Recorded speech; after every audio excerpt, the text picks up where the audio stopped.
Hello and welcome to Rajasabha TV's special program, Agenda 2014. I am Krishnanand Tripathi. In this special program, we will discuss the issue of legal entitlements or rights-based approach over the last 2 decades. In the last decade, this rights-based approach has been extended to cover important sectors such as food, education, employment, livelihood and also information. In this special report, we will critically analyze the journey of 5 such rights-based laws. In June 2005, the UPA government passed a law that would make governments in India accountable like never before.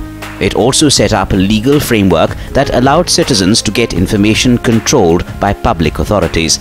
This act applied to all states and union territories of India except Jammu and Kashmir. From constitutional and government organizations, public sector undertakings and branches of states and governments, all public authorities were duty-bound to give information to citizens seeking it. Also included were public-private partnership projects and non-governmental organizations that are sufficiently funded by public money. To facilitate the distribution of this information, every public authority was required to computerize its records. This Right to Information law took effect on the 13th of October 2005. Before RTI, if the government was corrupt or did the wrong thing, all I could do was to make an application, usually to the very person against whom I have a complaint. So RTI is basically an idea that the citizen should have the right to get all the information about how government is functioning and how it took its decisions, and then instead of somebody from within government doing the inquiry, you yourself can do the inquiry. Before the coming of the RTI Act, information disclosure was severely restricted in India. The Official Secrets Act 1923 and other laws prevented citizens from gaining access to it. But even before the centre changed all this, many state governments did pass state-specific laws to disclose information in public interest. Between 2000 and 2005, states like Rajasthan, Maharashtra and Delhi enacted the RTI Act, till the centre enacted its model law that was later implemented in almost all states. Most extensively and most effectively. Most of the scams are being exposed through various queries what are the people using this right to information enacted by the government. So this is good. On the whole, it does work. Goa was the first to enact its RTI Act in 1997.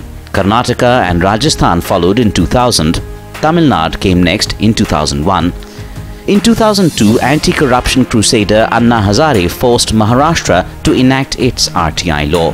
Assam and Madhya Pradesh had their law in place by 2003, Jammu and Kashmir in 2004 and Haryana in 2005. It is one thing to pass an act and chup-chap, as they say, without making much noise, to undermine it. Whereas the BJP, when it was in power, had the initial version of what has become a right to information in some format, only because in 2004 we had to leave power, we couldn't pursue it. But none of these legislations had a smooth sailing. Implementation too became a topic of intense debate. Of the bureaucracy it comes from the lack of transparency. You go into a government office, even you and I, if we go to a government office, we don't know what is happening, you don't know where to go, you don't know how they're taking decisions. It creates a sense of fear. The more transparent it is, there will be less fear, there will be less scope for corruption, there will be less chance of my helping you out of in a wrong way, etc., etc. So bureaucracy has not been, there have been of course good bureaucrats who were happy with this, but a large segment of the bureaucracy has been resistant too, and there have been repeated attempts to increase the number of exemptions. The right to information is no doubt a powerful rights instrument, but it came at a price, often a terrible one. RTI activists who used it to expose wrongdoings became its worst victims. We constantly read about RTI activists being murdered in various parts of the country. They're being thrashed, they're being beaten up. So unless there is a polity which values such information and there is an overall context in which there is follow-up action on the information obtained through this Right to Information Act, there is not much use. So again, it finally comes down to what kind of a polity you have. The opposition BJP blamed the centre for the state of affairs. We passed the act. Right to information is a right today. But who is the one who's undermining it? Who is the one who's not actually disclosing that which is rightfully an information to be shared? Who is the one who's denying the fellow who pays money to get the information? It is this very own government which goes around in election rallies to say, we have given you this, we have given you this. The RTI story has its echoes in yet another important landmark legislation, the Rural Employment Guarantee Act. The UPA passed the NREGA in 2005 not only to guarantee the right of work but also to ensure livelihood security in rural areas. Every household that had able-bodied adult members was guaranteed work for 100 days in a year. If you are unemployed, the state normally at best gives you a certain kind of dole. But India's idea was unique, that if I am unemployed, the state will not give me a dole, the state will give me work, and productive work at minimum wages within 5 kilometers of my house. Within 15 days I will get my family will get 100 days of work. NREGA became the most ambitious social security and public works program in the world, but it wasn't the first time that India was targeting poverty through jobs. Precursors to NREGA date back to the 60s. At one level, one strength that NREGA has over most programs is that you have to work to get the benefit. So you can say a rich person can also go and work and take NREGA benefits. In the 90s, after experimenting for 3 decades, the nation found itself with a clutch of job schemes. The main ones were the Jawahar Rozgar Yojana, Employment Assurance Scheme, the Food for Work Program, the Jawahar Gram Samriddhi Yojana and the Sampurna Gramin Rozgar Yojana.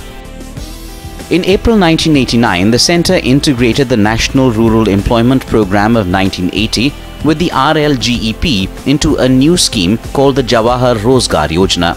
The idea was to merge food security and employment generation with infrastructure development. A decade later, the Jawahar Rozgar Yojana or JRY was restructured as the Jawahar Gramin Swarojgar Yojana. The Employment Assurance Scheme was itself merged with the Sampurna Gramin Rozgar Yojana or the SGRY in 2001. In 2005, the SGRY and the Food for Work program became a new scheme called the Mahatma Gandhi NREGA or MNREGA. Old schemes were merged with new ones, but their basic principle remained the same: to target poverty through employment while creating durable assets. But in time, the new schemes also suffered from the same old problems. It is not wasted money, it is used to help build the village infrastructure, raise productivity, and gradually they've increased to even farmers' fields can be worked on and so on. Despite the criticism, MNREGA improved wages in rural areas. It provided an unprecedented legal guarantee to work. When you're giving some rights, why not enshrine the rights legally? Because it's only when the right is enshrined legally that if somebody doesn't get what they're supposed to get, they can take legal recourse. MNREGA had two distinctive features. It ensured a minimum wage rate and employment within a 5-kilometer radius from the village. Those who failed to get jobs got unemployment allowance. Secondly, it banned contractors. Panchayati Raj institutions implemented the scheme. MNREGA started with 200 districts on the 2nd of February 2006. By 2008, it had covered all districts.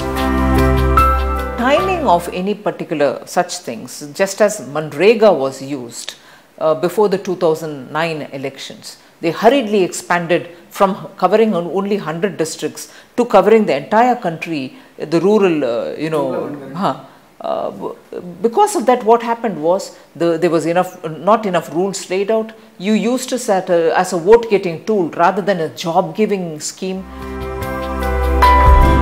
In 2012, India's apex auditor CAG presented a report. The The CAG's second performance audit of Manrega looked at 3,848 Gram Panchayats in 28 states and 4 union territories between April 2007 and March 2012. The report found nearly half of India's poor live in 3 states, UP, Bihar and Maharashtra, but only 9 out of 100 beneficiaries belong to these states. The CAG report also showed a 20% fall in demand for employment through Manrega.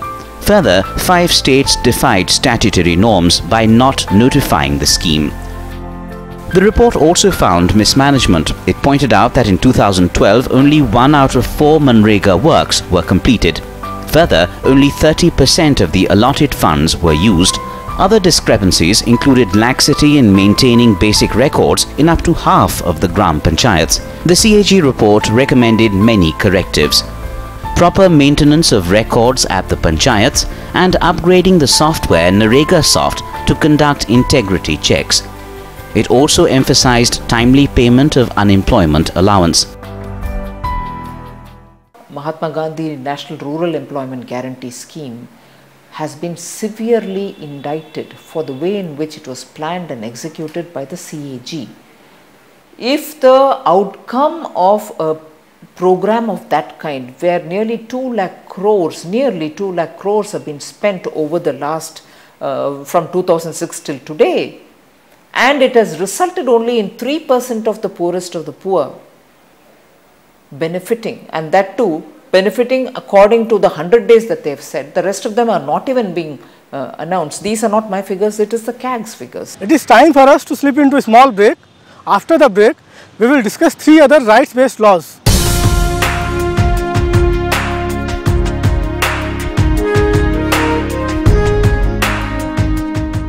Welcome back. In this segment, we will discuss 3 other rights-based laws that cover right to food, right to education and rights of forest dwellers over forest areas and other minor forest produce.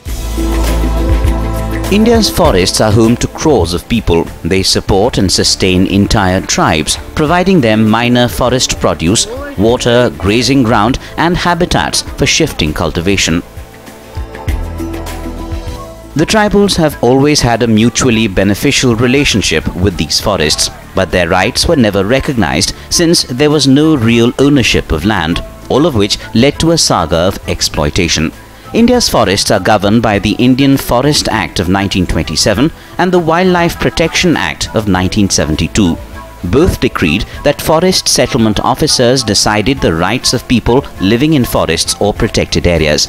Dwellers with invalid rights could get evicted. Since the settlement process itself was faulty, people whose rights were not recorded became vulnerable to eviction, extortion and harassment. To correct this, the government passed the Forest Rights Act in 2006. Supporters claim the new law atones for the injustices committed since the British period. It's a great law. It for the first time decriminalizes the existence of tribal people. When the British nationalized the forest, they said this is all state property.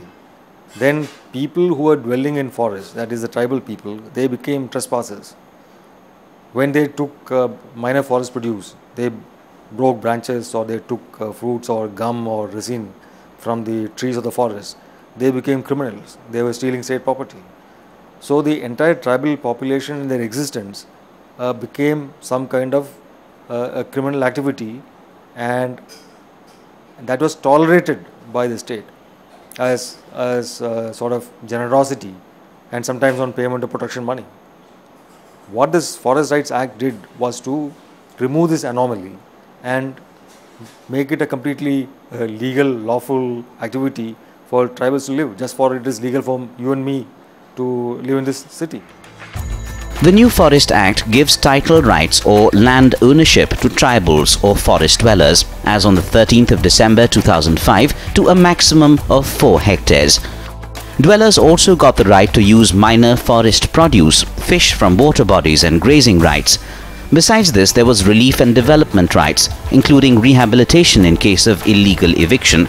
Forest management rights protected forests and wildlife. In terms of letting people know that this law has been passed, this is not the only thing. There are other provisions that will empower tribals to regulate activity that takes place in their areas, which will allow them to benefit from economic activity that happens in their areas. Those provisions are yet to be fully implemented on the ground. For that, again, you need a polity that values this and which is capable of enforcing this right. Some of these rights met with stiff opposition from wildlife activists and conservationists. Critics called it a scheme to distribute land. We now come to the fourth law enacted in the last decade, the Right of Children to Free and Compulsory Education Act. In August 2009, Parliament enacted the law that provides free education to children between 6 and 14. The Act put India alongside 134 countries that made education a fundamental right of every child. It specified minimum norms in elementary schools and required private schools to reserve 25% of seats for poor children, although the Supreme Court struck down this provision for unaided minority institutions. The Act banned donations or capitation fees and even admission interviews of children and parents. It said no child shall be required to pass a board examination till the completion of elementary education. The RTE Act puts the responsibility of ensuring enrollment, attendance and completion of education on the government. Even advanced Western democracies like the US make this the responsibility of parents. What is the right that you want? The right that you want is the right to good quality education. What you can enforce is that your kid will be admitted in some school. Whether he's going to get good quality education is altogether different thing. The BJP gives credit to the Sarva Shiksha Abhiyan that was launched during the NDA government to improve enrollment and primary education in the country. Forget the Sarva Shiksha Abhiyan, which was even today, which was passed during the NDA regime, and even today at the district level, if you go anywhere, you find that wonderful pink building which is standing out as good school assets. Enrollment has certainly gone up tremendously.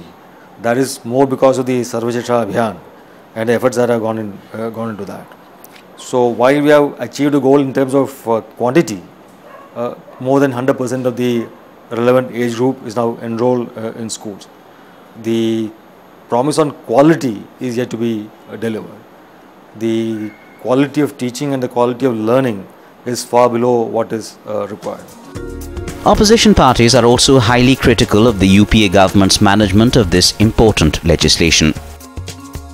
Right to Education Act or Food Security Act. Here I think unless the central government matches the commitments which are to be fulfilled in terms of realization of those rights on the ground, the financial resource allocation and the expenditure is quite abysmal. So in that sense, they don't carry any meaning unless it is linked with appropriate kind of financing. The RTE Act lays down specific responsibilities for the centre, states and local bodies, but states complain they lack financial resources to implement such laws. Gujarat government at that time speaking up when it was enforced and passed on to the states to implement with a certain timeline given. Timeline was given, and you were talking about punitive measures so that people act on such welfare acts. Timeline was given, state governments were told you have to implement it during a certain time period. Many state governments did not even have adequate budgetary resources to meet up with what this timeline demanded. A state like Gujarat, which could spare more money, could not fund the teachers' salaries. The centre was supposed to put up 65% of the cost, while the states were to bring up the rest of the 35%. For the northeastern states, the ratio was 90% and 10% respectively. I think there are many difficulties. The law has not been implemented, and this is an example, unlike RTI, which had a good enforcement system. RTI has virtually no enforcement system. So it has become like, it's almost like directive principles. It states that you should do A, B, C, D, X, Y, Z. But if there is no force behind that, then, and people don't do anything, then there is nothing that people are, it is not being enforced. Activists and academicians say the law was hastily drafted. They want the RTE Act expanded to cover children above 14 years of age.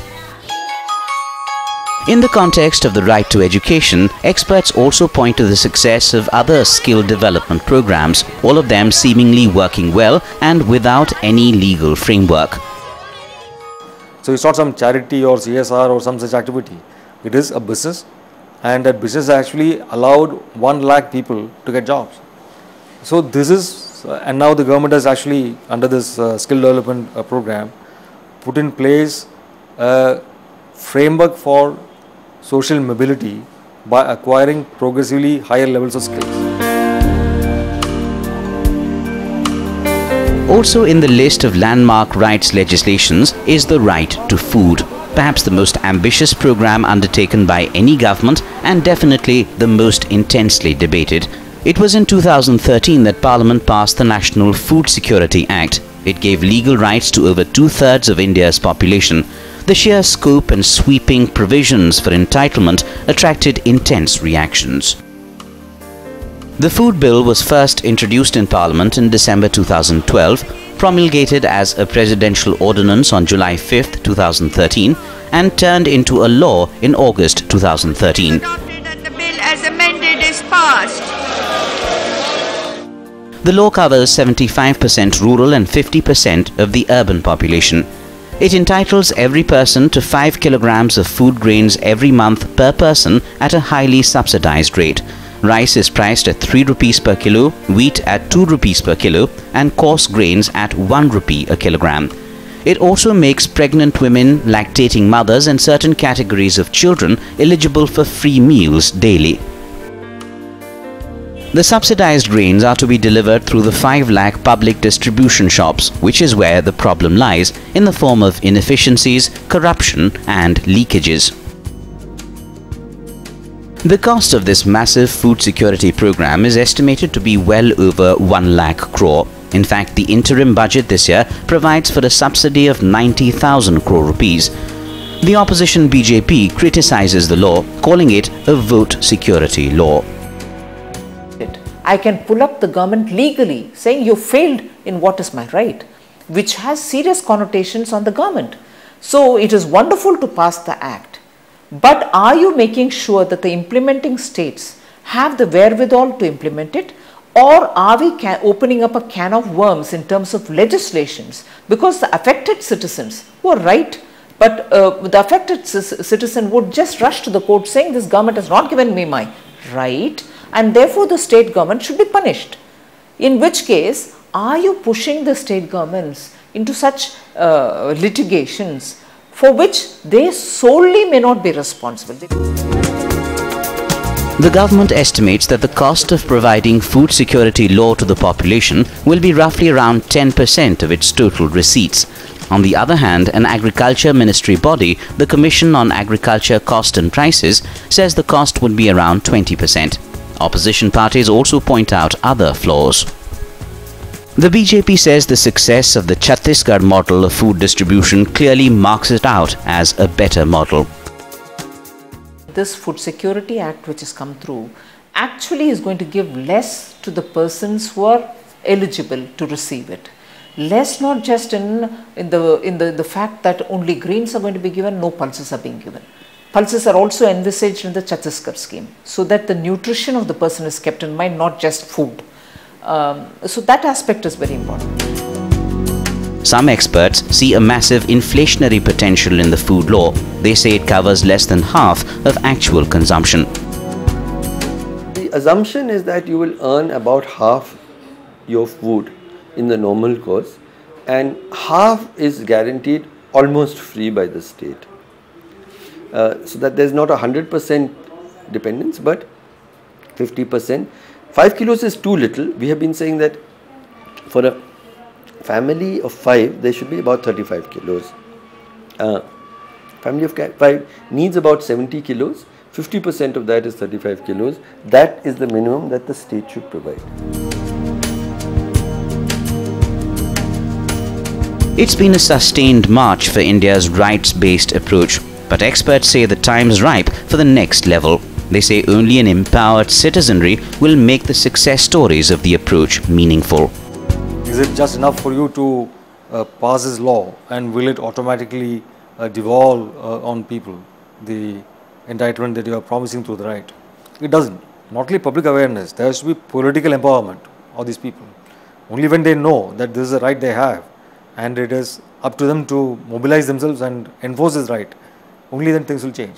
Laws are generally made to set out a practical regime for certain rights and responsibilities, but their effectiveness lies in a constant vigil by citizens. Thanks for watching this special program. For Rajya Sabha Television, I am Krishnanand Tripathi.